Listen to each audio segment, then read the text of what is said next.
नमस्कार विद्यार्थी मित्रांनो, युक्ती मल्टीपर्पज सोसायटीच्या ऑनलाईन लर्निंग प्लॅटफॉर्मवर मी तुम्हा सर्वांचं पुन्हा एकदा स्वागत करतो। बघा, मागच्या लेक्चरमध्ये आपण भूगोलचा उत्तरेकडचा मैदानी प्रदेश, आपण भारताचा प्राकृतिक भूगोल हा आपण टॉपिक पाहत होतो, ठीक आहे। आणि त्याच्यामध्ये दोन पार्ट्स आपण संपवले। पहिला पार्ट होता उत्तरेकडचा पर्वतीय प्रदेश आणि मुख्यतः त्याच्यामध्ये आपण हिमालय पर्वत पाहिला होता। दुसरा जो भाग आहे तो होता उत्तरेकडचा मैदानी प्रदेश, तो सुद्धा आपण संपवलेला होता, ज्याच्यामध्ये आपण बघा ते क्रम लावला होता। कोणता?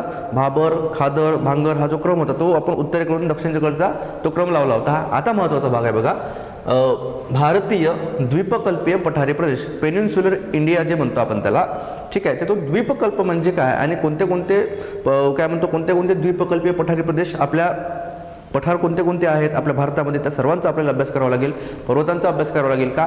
त्याचं कारण आहे आपल्याला डायरेक्ट आपल्या परीक्षेला प्रश्न विचारला जातो, क्लिअर आहे। मग सुरुवातीला लक्षात घ्या, या द्वीपकल्पीय शब्दाचा अर्थ आपण लक्षात घेऊ। सुरुवातीला द्वीपकल्प म्हणजे काय, द्वीपकल्प म्हणजे काय, तर पहिली ही गोष्ट आपल्याला लक्षात येणं महत्त्वाचं आहे। तर द्वीपकल्प म्हणजे बघा, तिन्ही बाजूने पाणी असणे, तिन्ही बाजूने पाण्याने वेढलेला प्रदेश, पाण्याने वेढलेला प्रदेश म्हणजे द्वीपकल्प। तिन्ही बाजूने पाण्याने वेढलेला प्रदेश म्हणजे द्वीपकल्प, ही अशी त्याची व्याख्या आहे, ठीक आहे। मग बघा, आपण भारताचा जर आपण एक प्रकारचा मॅप जर पाहिला, ठीक आहे, तर भारताचा मॅप बघा अशा प्रकारचा हा भारताचा मॅप आहे, ठीक आहे। आणि हा जो भाग आहे हा पाण्यामध्ये बुडल्यासारखा दिसतो आपल्याला। भारताचा दक्षिणेकडचा जो भाग आहे तो पाण्यामध्ये बुडल्यासारखा दिसतो आपल्याला, किंवा पाण्यामध्ये घुसल्यासारखा दिसतो। मग हा भारत आहे बघा, भारत हा आपल्या भारताचा नकाशा आहे, ठीक आहे। मग इथे लक्षात घ्या काय म्हणतो आपण, तर ह्या बाजूला म्हणजे भारताच्या पूर्व भागामध्ये इथे बंगालचा उपसागर आहे, बंगालचा उपसागर दिसतो आपल्याला, ठीक आहे।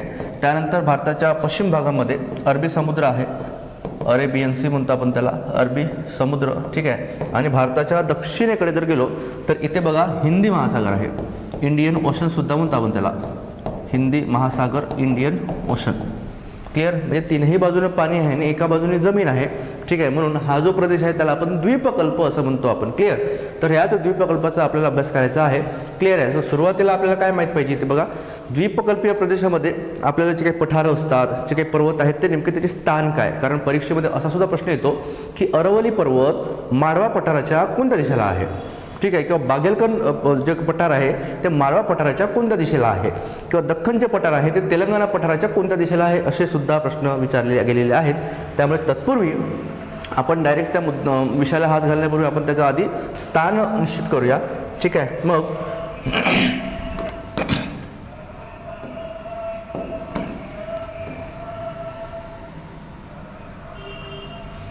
बघा, हा भारताचा एक मॅप आहे, हा भारताचा एक टिपिकल आपण याचा मॅप काढला, ठीक आहे।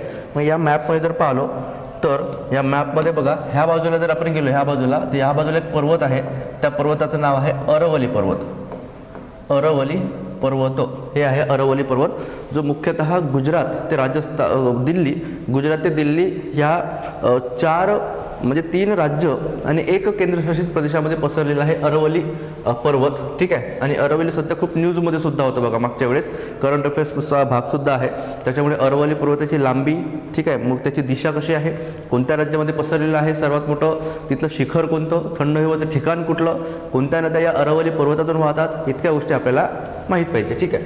त्यानंतर बघा, इथे जर आलो तर इथे आपल्याला एक पठार दिसते, त्या पठाराचं नाव आहे माळवा पठार, माळवा पठार हे आहे माळवा पठार, माळवा पठार, क्लिअर। एवढी गोष्ट लक्षात ठेवायची आपल्याला।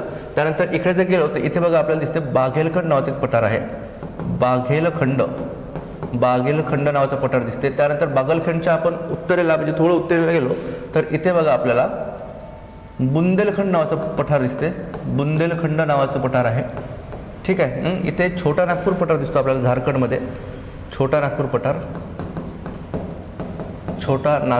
पठार, ठीक आहे। त्यानंतर इथे जर आलो आपण तर इथे बघा राजमहल टेकड्या आहेत, याला आपण राजमहल टेकड्या असं म्हणतो, राजमहल टेकड्या असं आपण म्हणतो, ठीक आहे। त्यानंतर इकडे जर आलो, ईशान्य भारतामध्ये जर आलो तर इथे बघा पठार आहे, त्या पठाराचं नाव मेघालय पठार, ठीक आहे। मेघालय पठार हे नॉर्थ ईस्टमध्ये आहे, परंतु मेघालय पठार हा द्वीपकल्पीय पठाराचा एक्सटेंडेड भाग आहे, ठीक आहे, जो ईशान्य भारतामध्ये येतो।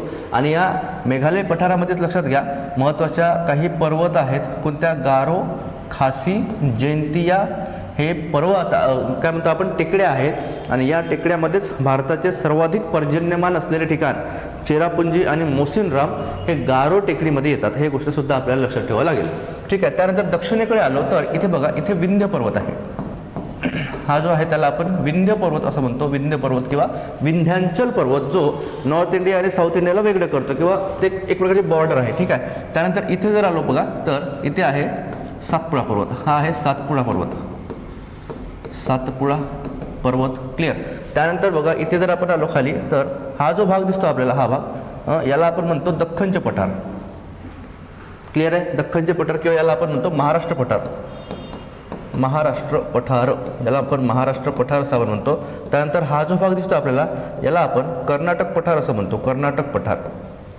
कर्नाटक पठार असं आपण म्हणतो. ठीक आहे. त्यानंतर हा जो भाग आहे, ठीक आहे, इथे जो भाग येतो त्याला म्हणतात तेलंगणा पठार. तेलंगणा पठार. तेलंगणा पठार किंवा यालाच आंध्रा पठार सुद्धा म्हणतात. तेलंगणा पठार किंवा आंध्रा पठार असं सुद्धा म्हणतात. ठीक आहे. तर इतका भाग आपल्याला द्वीपकल्पीय पठारी प्रदेशामध्ये अभ्यास करायचा आहे. कोणत्या कोणत्या बघा, एक आहे अरवली पर्वत, माळवा पठार, बुंदेलखंड, बागेलखंड, छोटा नागपूर, ठीक आहे, राजमहल टेकड्या, मेघालय पठार, ठीक आहे. त्यानंतर तेलंगणा पठार, इकडे आहे महाराष्ट्र पठार. महाराष्ट्र पठारालाच दख्खनचे पठार सुद्धा असं आपण म्हणतो. डेक्कन प्लॅटो म्हणतो आपण त्याला. आणि कर्नाटक पठार आहे जो कर्नाटक आणि केरळमध्ये काही भाग येतो त्याला आपण कर्नाटक पठार असं आपण म्हणतो. ठीक आहे. तर सुरुवात करून आपण अरवली पर्वतापासून. ठीक आहे. अरवली पर्वत जर आपण पाहिलो बघा, अरवली पर्वत पहिला जो आहे आपला अरवली पर्वत, म्हणजे आपण सगळा भाग याचा डिटेलमध्ये इतका आपण अभ्यास करणार नाही. ठीक आहे. तर फक्त जो परीक्षेला महत्त्वपूर्ण जो भाग असेल, जो परीक्षेच्या दृष्टिकोनातून अत्यंत महत्त्वाचा जो भाग असेल तोच भाग आपण इथे पाहण्याचा प्रयत्न करूया. ठीक आहे. मग अरवली पर्वत जर विचारलं तुम्हाला तर अरवली पर्वत हे वली पर्वत, बरोबर, याला कोणतं पर्वत म्हणतो आपण, वली पर्वत. त्यासोबतच याला अवशिष्ट पर्वत सुद्धा म्हणतात. ही पहिली महत्त्वाची गोष्ट, अवशिष्ट पर्वत. ठीक आहे. इंग्लिशमध्ये पाहिजे असेल तर इंग्लिशमध्ये याला वली पर्वताला फोल्ड माउंटेन म्हणतात. Fold mountain.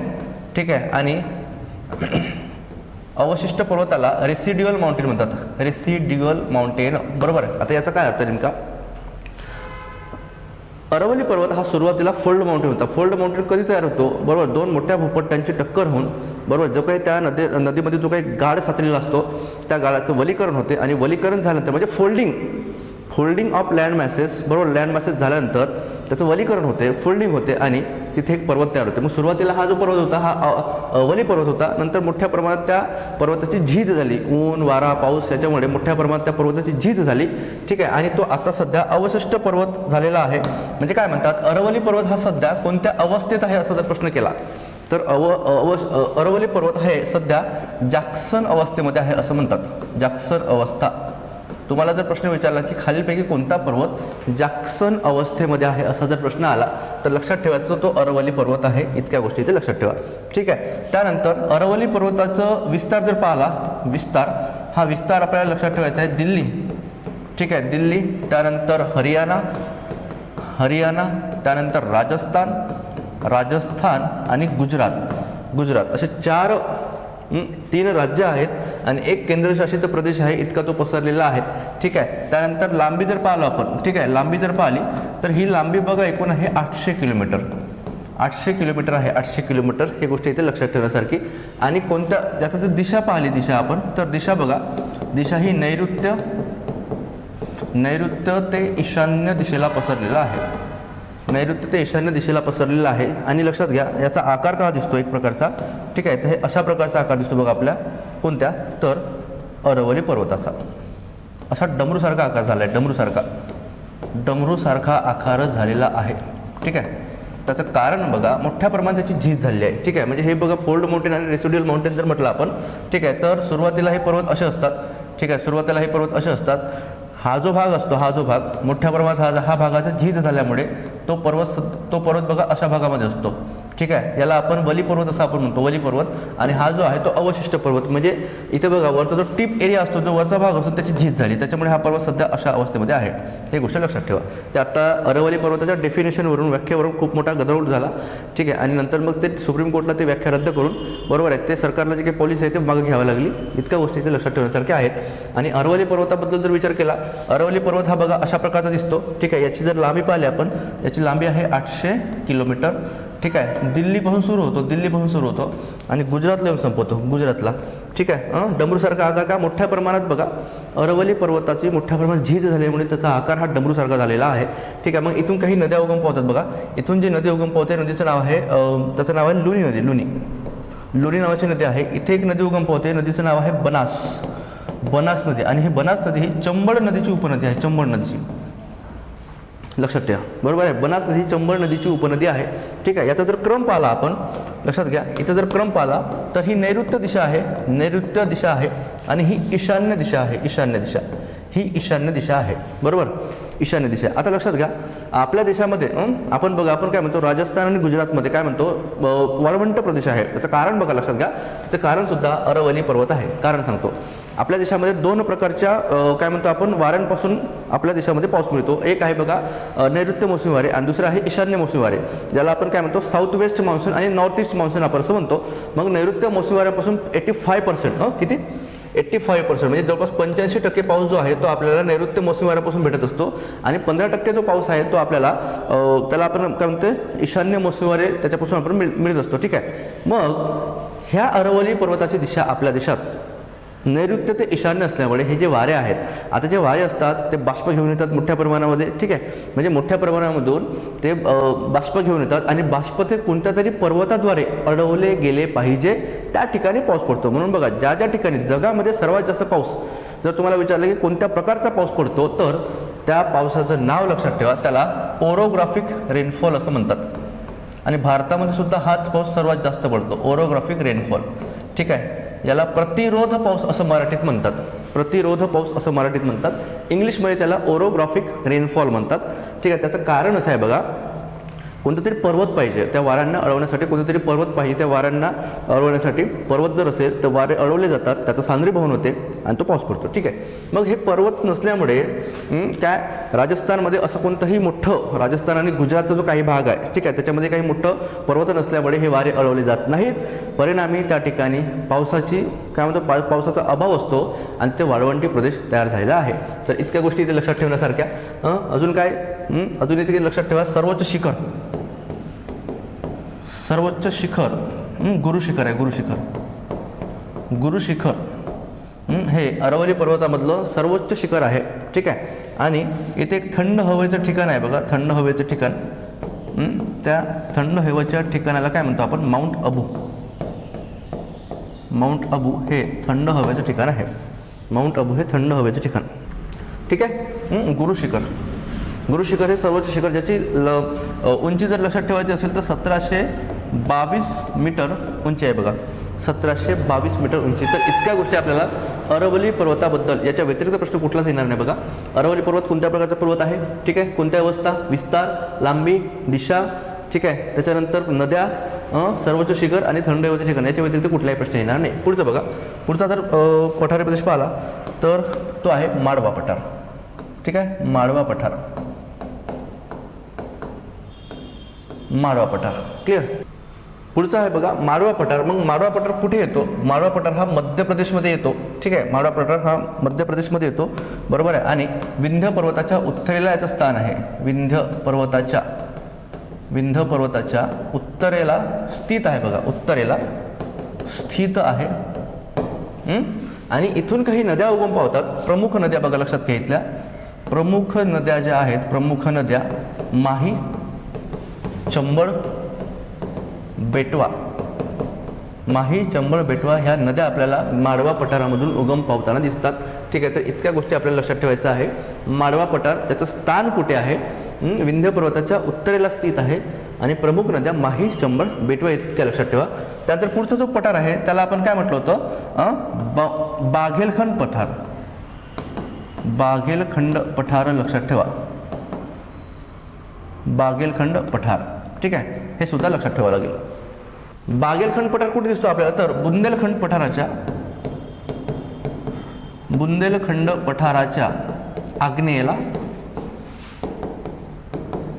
आग्नेयेला आहे व माळवा पठाराच्या पूर्व दिशेला आहे. माळवा पठाराच्या पूर्व दिशेला याचं स्थान आहे.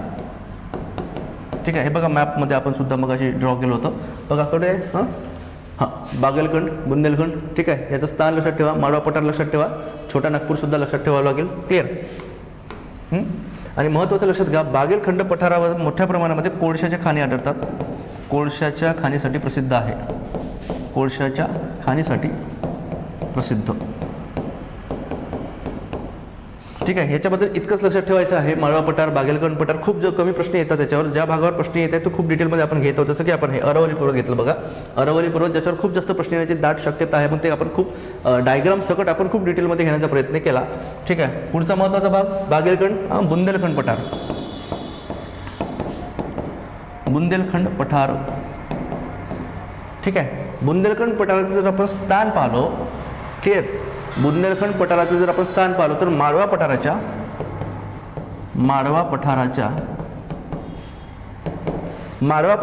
ईशान्य दिशेला याचं स्थान आहे बघा. माळवा पठाराच्या ईशान्येला याचं स्थान येते. ईशान्येला स्थान आहे. आणि महत्त्वाची नदी कोणती आहे बघा, तर महत्त्वाची नदी केन नावाची नदी आहे. केन नावाची नदी आहे, ठीक आहे. आणि ही यमुना नदीची उपनदी आहे. यमुना नदीची उपनदी हे गोष्टी इथून लक्षात ठेवायची, ठीक आहे. बुंदेलखंड पठारामधून यमुना नदी याची उपनदी केन नदीचा उगम होतो, ठीक आहे. इतक्या गोष्टी इथे लक्षात ठेवायच्या आपल्याला. कशाबद्दल, तर बुंदेलखंड पठाराबद्दल. खूप जास्त प्रश्न याच्यावर नाहीच आहेत, फक्त ते आले तर स्थानाबद्दल प्रश्न येतात, ठीक आहे. म्हणून याच्याबद्दल इतक्या गोष्टी लक्षात ठेवायच्या आहेत. पुढे जाऊ बघा. पुढचा महत्त्वाचा आहे, ज्याला आपण म्हणतो छोटा नागपूर पठार. छोटा नागपूर पठार, ठीक आहे. हा जो भाग आहे छोटा नागपूर पठार, हा खनिज संपन्न प्रदेश आहे. मोठ्या प्रमाणात खनिज संपन्न प्रदेश आहे. हे गोष्ट लक्षात ठेवा. म्हणून याला भारताचे रुहर खोरे असं म्हणतात, ठीक आहे. याला काय म्हणतात, भारताचे रुहर खोरे असं सुद्धा म्हणतात. रुहर, ठीक आहे. रुहर खोरे असं सुद्धा म्हणतात. प्रश्न आलेला आहे याच्यावरती की खालीलपैकी कोणत्या पठाराला भारताचे रुहर खोरे म्हणतात. रुहर हे काय आहे बघा, जर्मनीमध्ये असा एक प्रदेश आहे जो भाग खनिजासाठी संपन्न आहे, प्रसिद्ध आहे. मग त्याच प्रकारे जर्मनीमध्ये ज्या प्रकारे खनिजासाठी प्रसिद्ध असलेला रुहर खोरे आहे, तशा प्रकारे भारतामध्ये छोटा नागपूर पठार आहे, बरोबर आहे. खनिज संपन्न प्रदेश आहे, क्लिअर. मग त्यामुळे याला भारताचे रुहर खोरे असे म्हणतात. आणि याच्यामधल्या प्रमुख नद्या कोणत्या आहेत, एक आहे दामोदर नावाची नदी, एक आहे बघा दामोदर नावाची नदी आहे. आणि दुसरी आहे सुवर्णरेखा. दामोदर व सुवर्णरेखा या प्रसिद्ध नद्या, ठीक आहे, या छोटा नागपूर पठारामधून उगम पावतात. हे गोष्ट इथे लक्षात ठेवण्यासारखी, ठीक आहे. त्यानंतर महत्त्वाचं बघा मेघालय पठार, क्लिअर आहे. मेघालय पठार. आता हा जो मेघालय पठार आहे, मेघालय पठार मूळ जर पाहिलो आपण तर तो मेघालय पठार मूळ हे द्वीपकल्पीय पठाराचा भाग आहे, परंतु ईशान्य भारतात गेला. त्याचं कारण बघा, तर मोठ्या प्रमाणामध्ये काय झालं, तर अशा प्रकारची बघा जमीन असते आणि सूर्याच्या उष्णतेमुळे आणि पृथ्वीच्या गुरुत्वाकर्षण शक्तीमुळे, ठीक आहे, सूर्याची उष्णता आणि पृथ्वीचं गुरुत्वाकर्षण शक्ती याच्यामुळे बघा हा जो भाग आहे तो जमिनीचा भाग जो आहे तो जमिनीचा भाग तो खाली धसला.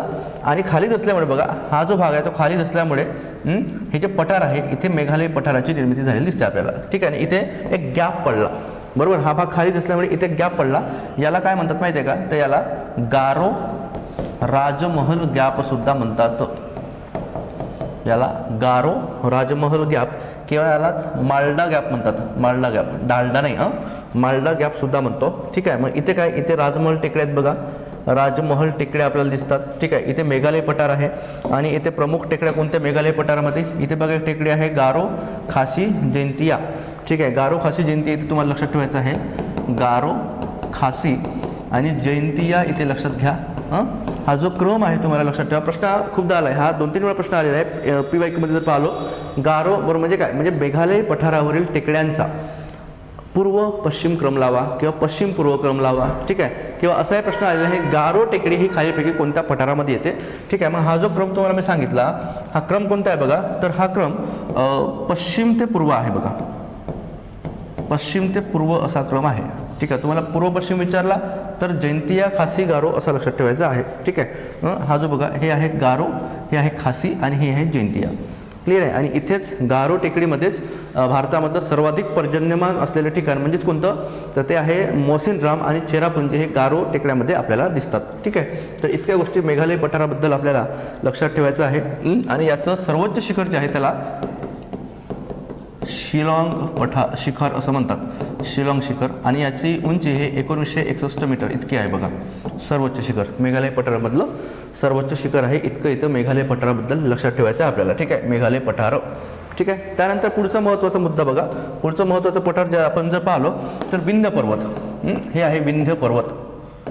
विंध्य पर्वताबद्दल लक्षात ठेवायचं आहे. विंध्य पर्वताबद्दल काय काय लक्षात ठेवायचं आहे. विंध्य पर्वत हे पहिली गोष्ट उत्तर आणि दक्षिण भारत यामधली सरहद्द तयार करते. उत्तर आणि दक्षिण भारत यामध्ये सरहद्द तयार करणारी पर्वतरांग आहे विंध्य पर्वत किंवा विंध्यांचल पर्वत असं सुद्धा आपण त्याला म्हणतो. मग विंध्य पर्वत उत्तर दक्षिण भारताची सरहद्द तयार करते, हे गोष्ट लक्षात घ्या. हे अवशिष्ट प्रकारचा पर्वत आहे, अवशिष्ट पर्वत. अवशिष्ट पर्वत आहे, हे सुद्धा इथे लक्षात ठेवण्यासारखं. ठीक आहे. आणि याचा जर विस्तार पाहिला तर मध्य प्रदेश ते बिहार, मध्य प्रदेश ते बिहार, ठीक आहे, हे याचा विस्तार आहे. ठीक आहे. आणि याच्यामध्ये सर्वोच्च शिखर जर विचारलं तुम्हाला, सर्वोच्च शिखर कोणतं, सर्वोच्च शिखर कोणतं असा जर प्रश्न केला तर सर्वोच्च शिखर आहे बघा सद्भावना. सद्भावना हे सर्वोच्च शिखर आहे, ज्याची उंची 752 मीटर. 752 मीटर इतकी उंची आहे कोणाची, तर सद्भावना टेकडीची, जे विंध्य पर्वतामधलं सर्वोच्च शिखर आहे. ठीक आहे. आणि बघा इथे अजून कैमूर टेकड्यासुद्धा इथेच आढळतात. कैमूर टेकड्यासुद्धा इथेच आढळतात विंध्य पर्वतात. ठीक आहे. विंध्यांचल पर्वत किंवा विंध्य पर्वत आणि उत्तर भारतासाठी जाण्यासाठीचा विंध्य पर्वत हा एक प्रकारचा मार्ग आहे, हे सुद्धा इथे लक्षात ठेवावं लागेल. विंध्य पर्वताबद्दल इतक्या गोष्टी लक्षात ठेवा. कुठल्या, उत्तर दक्षिण भारताची सरहद्द तयार करते. विंध्य पर्वत अवशिष्ट प्रकारचा पर्वत आहे, बरोबर आहे. याची लांबी जर पाहिली ना, लांबी एकूण 1100 किलोमीटर आहे बघा. 1100 किलोमीटर इतकी लांबी आहे, 1100 किलोमीटर. सर्वोच्च शिखर सद्भावना 752 मीटर. ठीक आहे. आणि कैमूर टेकड्या ज्या आहेत, कैमूर टेकड्या या विंध्य पर्वतामध्ये येतात. ठीक आहे. त्यानंतर पुढचा पर्वत आहे बघा, ज्याला आपण सातपुडा पर्वत म्हणतो, सातपुडा पर्वत. आणि हे इंटरेस्टिंग आणि महत्त्वाचं आहे बघा, खूप महत्त्वाचं. सातपुडा पर्वत, अरवली पर्वत, त्याच्यावर 100% हमखास प्रश्न येतो जर पठारावर प्रश्न जर विचारला तर. ठीक आहे. द्विप्रकल्पीय पठारी प्रदेशावर जर प्रश्न आला तर हा प्रश्न तशा प्रकारचा या दोन पर्वतावर खास करून येतो. ठीक आहे. मग सातपुडा पर्वत जर पाहिलो, पहिली गोष्ट याला गटपर्वत म्हणतात. गटपर्वत, याला गटपर्वत किंवा ब्लॉक माउंटेन सुद्धा म्हणतो. ब्लॉक माउंटेन, ब्लॉक माउंटेन असं म्हणतात. ठीक आहे. आणि सातपुडा पर्वत बघा, तुम्हाला मागेही मी जेव्हा लेक्चर्स घेतले होते त्याच्या आधी सुद्धा सांगितलं होतं, बरोबर आहे. सातपुडा पर्वत 7 वेगवेगळ्या रांगा किंवा 7 वेगवेगळ्या प्रकारच्या पर्वत मिळून सातपुडा पर्वत तयार झालेला आहे, हे गोष्ट इथे लक्षात ठेवण्यासारखी आहे. ठीक आहे. मग सातपुडा पर्वताचं बघा, एक प्रश्न काय येतो आपल्याला की सातपुडा पर्वतामुळे कोणत्या दोन नद्यांची खोरे वेगळे होतात, हा महत्त्वाचा आणि फेमस प्रश्न. ठीक आहे. मग अशा प्रकारचा पर्वत आहे बघा, अशा प्रकारचा. आणि इथे बघा हे आहे सातपुडा पर्वत, हे सातपुडा पर्वत आहे, ही तापी नदी आहे, तापी नदी. आणि ही नर्मदा नदी आहे, नर्मदा नदी. क्लिअर मुद्दा, बरोबर आहे. किंवा जर आपण सिंपल भाषेमध्ये जर असं लिहिलं, सातपुडा पर्वत बघा, हे समजा सातपुडा पर्वत असेल, हे सातपुडा पर्वत असेल, सातपुडा पर्वत. तर सातपुडा पर्वताच्या उत्तरेला नर्मदा नदी आहे, नर्मदा नदीचं खोरं आहे, नर्मदा नदीचं खोरं आहे. आणि सातपुडा पर्वताच्या दक्षिणेला तापी नदीचे खोरे आहे, तापी नदीचे खोरे, तापी नदीचे खोरे आपल्याला दिसते. त्याच्यामुळे काय प्रश्न येतो तर सातपुडा पर्वतामुळे नर्मदा आणि तापी ह्या दोन नद्यांचे खोरे वेगळे होतात. सातपुडा पर्वताच्या उत्तरेला नर्मदा नदी वाहते आणि सातपुडा पर्वताच्या दक्षिणेला तापी नदी वाहते. हे जेव्हा आपण नद्या पाहू ना, नर्मदा आणि तापी, तेव्हा अजून खूप डिटेलमध्ये ह्या पर्वताचा आपल्याला अभ्यास करावा लागेल आणि या नद्यांचा सुद्धा आपल्याला अभ्यास करावा लागेल. ठीक आहे. मग सातपुडा पर्वतामध्ये अजून काय महत्त्वाची गोष्ट आहे तर सातपुडा पर्वतामध्ये बघा, याच्या 2 प्रमुख शाखा आहेत. म्हणजे एकूण 7 प्रमुख अशा शाखा आहेत, परंतु त्याच्या 2 शाखा या महाराष्ट्रामध्ये येतात. कोणत्या 2 शाखा महाराष्ट्रामध्ये येतात बघा, लक्षात घ्या.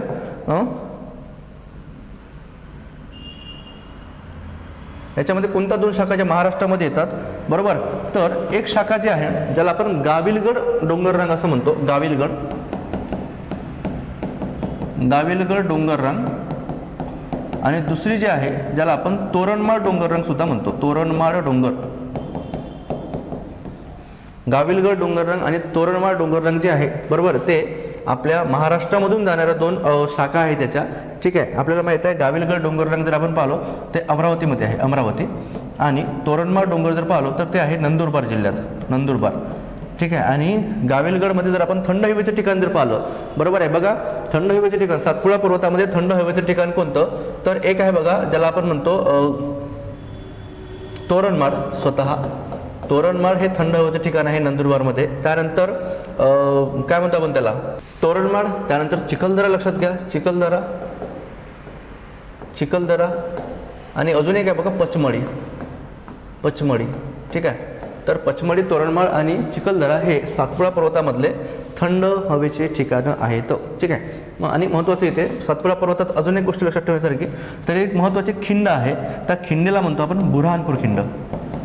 बुऱ्हाणपूर खिंड. हे बुऱ्हाणपूर खिंड नेमके काय, तर बुऱ्हाणपूर खिंड हे उत्तर भारतात जाण्यासाठीचा एक खुफिया मार्ग होता असं सुद्धा लक्षात ठेवा. छावा पिक्चरमध्ये या बुऱ्हाणपूर खिंडीचा उल्लेख आपल्याला दिसतो बघा, बुऱ्हाणपूर खिंड. ठीक आहे. मग सातपुडा पर्वतामध्ये अजून काय लक्षात ठेवायचं आहे, तर याचं सर्वोच्च शिखर जे आहे, सर्वोच्च शिखर आहे बघा, सर्वोच्च शिखर सातपुडा पर्वताचं सर्वोच्च शिखर, सर्वोच्च शिखर हे आहे धूपगड. धूपगड. क्लिअर आहे. ज्याची उंची जर पाहिलं ते 1350 मीटर इतकी उंची आहे, 1350 मीटर. क्लिअर. त्यानंतर महाराष्ट्रामधलं सर्वोच्च शिखर जर विचारलं आपल्याला कुठलं, सातपुडा पर्वतामधलं सर्वोच्च शिखर, तर ते आहे बघा अस्तंभा. कोणतं आहे ते, अस्तंभा. अस्तंभा ज्याची उंची आहे 1325 मीटर. अस्तंभा हे कुठे, तर हे बघा तोरणमाळ डोंगर रांगेमध्ये येतो. आणि अमरावतीमधलं सर्वोच्च शिखर विचारलं, अमरावतीतील सर्वोच्च शिखर जर विचारलं अमरावतीमधलं, तर ते आहे वैराट, जे आपल्याला गाविलगड डोंगर रांगेमध्ये दिसतो. गाविलगड डोंगर रांगेत. क्लिअर. गाविलगड डोंगर रांगेमध्ये दिसतो आपल्याला. आणि इथे एक गोष्ट लक्षात घ्या, काय सांगितलं बघा, इतक्या गोष्टी इथे लक्षात ठेवण्यासारख्या आहेत. सातपुडा पर्वत रांगेमध्ये गटपर्वत आहे, 2 नद्यांचे खोरे वेगळे करतो, नर्मदा आणि तापी. ठीक आहे. गाविलगड डोंगर रांग आहे महाराष्ट्रात, तोरणमाळ डोंगर रांग आहे महाराष्ट्रामध्ये, बुऱ्हाणपूर खिंड आहे. बुऱ्हाणपूर खिंडीमधून म्हणजे आपण काय म्हटलं, आपण बुऱ्हाणपूर खिंड हे एक प्रकारचा खुफिया मार्ग जो जुन्या काळामध्ये म्हणजे छत्रपती शिवाजी महाराजांच्या काळामध्ये सुद्धा, ठीक आहे, या मार्गाचा मोठ्या प्रमाणात उत्तर भारतामध्ये जाण्यासाठी वापर केला जायचा. ही गोष्ट आपल्याला इथे लक्षात ठेवण्यासारखी आहे. बरोबर आहे. आणि इथे एक महादेव डोंगर रांग, 7 पर्वत रांगा आहेत ना, मग इथे अजून एक महादेव, कोणती, महादेव डोंगर रांग आहे. महादेव. या महादेव डोंगर रांगेमधूनच नर्मदा नदीचा उगम होतो. नर्मदा नदीचा उगम महादेव डोंगर रांगेमधूनच होतो. इतक्या गोष्टी आपल्याला इथे लक्षात ठेवायच्या आहेत. बरोबर. तर हां, वैराट हे अमरावतीमधलं आहे, अमरावती. ठीक आहे. महाराष्ट्रामधलं सर्वोच्च अस्तंभा जे आपल्या कोणत्या, तोरणमाळ डोंगर रांगेमध्ये येते, नंदुरबार जिल्हा. सर्वोच्च शिखर हे धूपगड. याच्यावर 100% प्रश्न येतो. काय येतो की याचं सर्वोच्च शिखर कुठलं, महाराष्ट्रामधलं सातपुडा पर्वत रांगेतील सर्वोच्च शिखर कुठलं, महाराष्ट्रामधलं अमरावतीतील सर्वोच्च शिखर कोणतं, असा प्रश्न येतो. त्यामुळे हे लक्षात ठेवावं लागेल. ठीक आहे. त्यानंतर बघा पठारी प्रदेशाचा शेवटचा भाग जो आहे, ज्याला आपण काय म्हणतो, ज्याला आपण तेलंगणा पठार म्हणतो. तेलंगणा पठार. ठीक आहे. तेलंगणा पठार किंवा यालाच आंध्रा पठार सुद्धा म्हणतात. बरोबर. याच्याबद्दल एकच वाक्य इथे लक्षात ठेवायचं आहे, हे पठार मोठ्या प्रमाणामध्ये अछिद्र स्वरूपाचं आहे. अछिद्र स्वरूपाचं. ठीक आहे. अछिद्र स्वरूपाचा आहे. अछिद्र स्वरूपाचा हा पठार आहे बघा, लक्षात घ्या. त्याच्यामुळे मोठ्या प्रमाणामध्ये तेलंगणा आणि आंध्र प्रदेशमध्ये पाण्याचं जे काही निचरण म्हणतो आपण, निचरा, पाण्याचा निचरा योग्य प्रकारे होत नसल्यामुळे मोठ्या प्रमाणात, बरोबर, तेलंगणा पठारावर किंवा आंध्रा पठारावर तलावाची निर्मिती झालेली आहे. तलाव तयार झालेत, तलावांची निर्मिती झालेली आहे. म्हणून लक्षात घ्या, तेलंगणा पठाराला किंवा आंध्रा पठाराला काय म्हणतात, तलावांची राजधानी म्हणतात किंवा तलावांची राजधानी, तलावांची राजधानी किंवा तलावांचे राज्य सुद्धा म्हणतात. तलावांचे राज्य म्हणतात. जर तुम्हाला प्रश्न विचारला की खालीलपैकी तलावाचे राज्य कोणते, तर हे तेलंगणा पठार किंवा त्याला आपण आंध्र पठार सुद्धा म्हणतो. कोणता कोणता भाग पाहिला आता, जो काही महाराष्ट्र पठाराचा भाग आहे कोणता, हा भाग बघा, हा जर भाग पाहिला आपण, महाराष्ट्र पठाराचा भाग आहे ना, तो आपण महाराष्ट्राचा जो प्राकृतिक भूगोल आहे त्याच्यामध्ये आपण डिटेलमध्ये पाहू, कारण खूप डिटेलमध्ये आपल्याला घ्यायचा आहे तो. दख्खनचे पठार, महाराष्ट्र पठार खूप डिटेलमध्ये आपल्याला पाहायचं असल्यामुळे ह्या लेक्चरमध्ये नाही घेता आपण महाराष्ट्र प्राकृतिक भूगोल पाहताना तिथे आपण तो पाहणार, कारण तिथे सुद्धा आपल्याला तो पाहावा लागणार आहे. ठीक आहे. त्यानंतर कर्नाटक पठार सुद्धा आपण तिथेच पाहण्याचा प्रयत्न करूयात. ठीक आहे. आपण कोणता कोणता भाग पाहिला बघा, अरवली पर्वत डिटेलमध्ये झाला आपलं. ठीक आहे. अरवली पर्वत आपण डिटेलमध्ये पाहिलं, याच्या व्यतिरिक्त प्रश्न येणार नाही. ठीक आहे. त्यानंतर आपण एक्झामच्या दृष्टिकोनातून हा भाग पाहिला. माळवा पठार, बागेलखंड पठार, बुंदेलखंड पठार. त्यानंतर छोटा नागपूर पठाराला रुहर खोरे म्हणतात, हे गोष्टी लक्षात ठेवा. मेघालय पठाराबद्दल प्रश्न येतो. ठीक आहे. आणि ह्या टेकड्यांवर खूप जास्त प्रश्न येऊन गेले आहेत, हे गोष्टी इथे लक्षात ठेवण्यासारखी. ठीक आहे. त्यानंतर बघा, त्यानंतर जर विचार केला, त्यानंतर बघा आपण पाहिलं विंध्य पर्वत. ठीक आहे. विंध्य पर्वत सुद्धा लक्षात घ्या. विंध्य पर्वत आपल्याला उत्तर दक्षिण भारताची सरहद्द एक प्रकारची आहे. या विंध्य पर्वताबद्दल लक्षात ठेवायचं, सर्वोच्च शिखर लक्षात ठेवायचं. ठीक आहे. आणि याचा विस्तार लक्षात ठेवायचा. आणि सातपुडा पर्वताबद्दल आपण इत्थंभूत माहिती आपण पाहण्याचा प्रयत्न केला. आणि थोडक्यामध्ये आपण तेलंगणा पठार किंवा त्याला आपण आंध्र पठार म्हणतो, तो पाहण्याचा प्रयत्न केला. त्याला तलावांचे राज्य सुद्धा म्हणतो, बरोबर. आणि महाराष्ट्र पठार आणि कर्नाटक पठार हे आपण पुढच्या लेक्चर्समध्ये, म्हणजे कुठे महाराष्ट्राचा प्राकृतिक भूगोल पाहताना आपण ते डिटेलमध्ये पाहण्याचा प्रयत्न करूया. तर आय होप तुम्हाला लेक्चर समजलं असेल. ठीक आहे. आणि भेटूया आपण पुढच्या लेक्चरमध्ये. थँक्यू.